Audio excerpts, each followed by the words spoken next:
of Hamilton Tiger Cats training camp. I'm Marshall Ferguson for TSN 1150 Hamilton. If you've missed any of the three-point conversions through the beginning of this training camp and you want to get caught up, just go to our YouTube page. It's TSN 1150. Check it all out. First thing up for you today, of course, has to deal with some tempers flaring. As everybody got a little bit excited, there was a Ja'Cory Harris getting bumped early on in practice in a 12-on-12 session. At that point, Ryan Bauman stepped in and said, stay off the quarterback. Delano Johnson decided to give a shove. Jeff Matthews stepped in. Jeremiah Masoli stepped in. It depends on who you're talking to, exactly what went down. Nothing big, just normal testiness in day 5 of a training camp. And of course, some interesting names being thrown in there. Quarterbacks protecting quarterbacks. It doesn't always happen in training camps, but it made for some entertainment this morning. And of course, a little bit of team bonding, because after Ken Austin brought everybody together and kind of calmed their nerves and said, listen guys, we got to reset. This is not about fighting each other. I know you're competing for jobs. I know that you're testing. You want to be able to get it on the field and hit each other, but you got to realize you're on the same team at this point. Classic training camp stuff. Whoever said it at around day 5, that's pretty accurate. At the start of training camp, Ken Austin said that he thought it would take until about day 4 to 6, so he was right on the money until somebody was able to pull some punches, if you will. Jeremiah Masoli has looked fantastic today. He's been great. He hit a 50-yard seam route over the top to Andy Fantuz early on in practice. He shredded the secondary, I thought, in scrimmage in the Skelly sessions, and he looks like he is taking that kind of next step. I think part of the frustration that came through this morning in that little skirmish with the team is just the fact that Jeff Matthews has been a little bit slow on his reads right now. Ja'Cory Harris not getting as many reps as he probably wants. That frustration kind of boiled over. It's great to see them kind of team bonding, but really right now I think Masoli is starting to separate himself more than we would have anticipated going into just day 5 of this training camp. Last one for you today in three-point conversion. I'm joined by my partner in the booth, who's on Twitter, I should mention as well, at Coach Sal, TSN 1150. You're figuring out how to use it pretty quickly. Yeah, I'm beginning to understand it a little bit. It's a lot of fun to have him on there. We're looking forward to being able to use it through the CFL season. But we want to talk a bit about what you've seen with the offensive linemen as of right now, day 5 in training camp. The 5 starters, everybody kind of locked in, looking as good as they could be at this point? Well, as good as they can be at this point. This is the 5th practice, and of course your legs are a bit tired. But you start out on the left tackle side, and Brian Simmons is back where he belongs. You know, he played guard for a little bit before he was let go to Edmonton. Now he's back, and he's at his left tackle position. I think he's very strong there.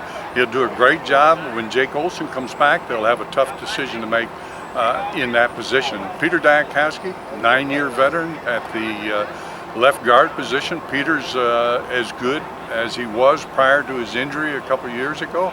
I think he'll be solid. Mike Filer, a 5th-year guy playing at the center position. I think Mike Filer is the steadiest of all the group. I think he's a all-star type center and will prove to be that. Ryan Bauman, again, a 7-year veteran playing on the right side. I think Ryan Bauman is a quality veteran who will do a great job. He's in what I think is the toughest position. I know everybody thinks the left tackle is the toughest position. Right. To me, the right guard has to play against a 3 technique, which is usually the best rusher on the defensive side outside the defensive ends for defensive teams. So I think Ryan Bauman doing a good job in that position. Jeremy Lewis, now in his 3rd year. Jeremy's showing great progress at the right tackle position.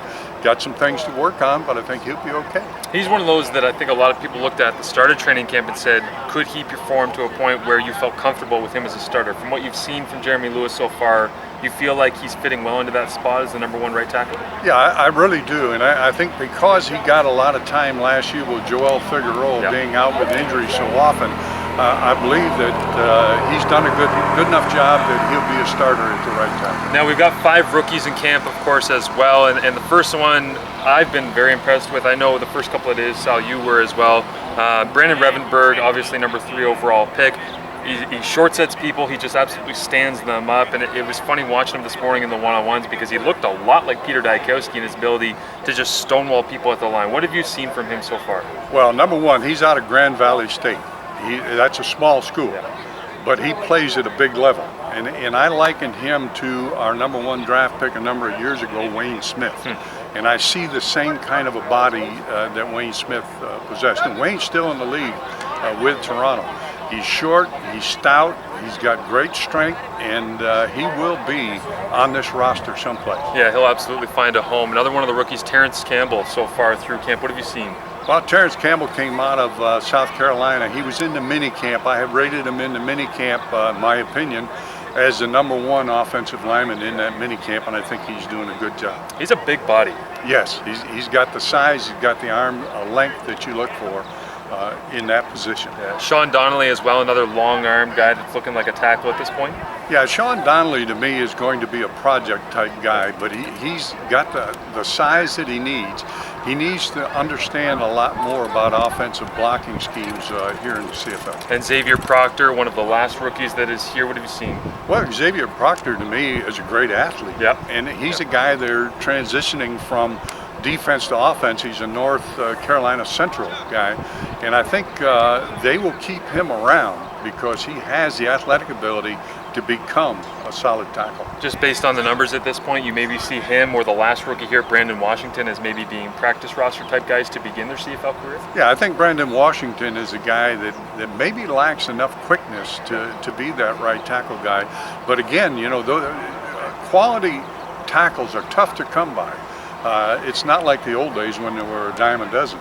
You've got to really work to get them because the NFL continues to hold on to more offensive linemen than they did in the past. But Washington, I think, is worthy of being on the practice roster. Yeah, NFL stashing away offensive tackles, so when you get one here in Hamilton, you got to be able to keep them. That is Coach Sal. Very happy to be up in the booth with him this season. Excited to get the season underway with the first preseason game. Of course, we'll be bringing it to you. It's not on TV either, Sal, so we're the only people that are bringing you the game. Tune us in.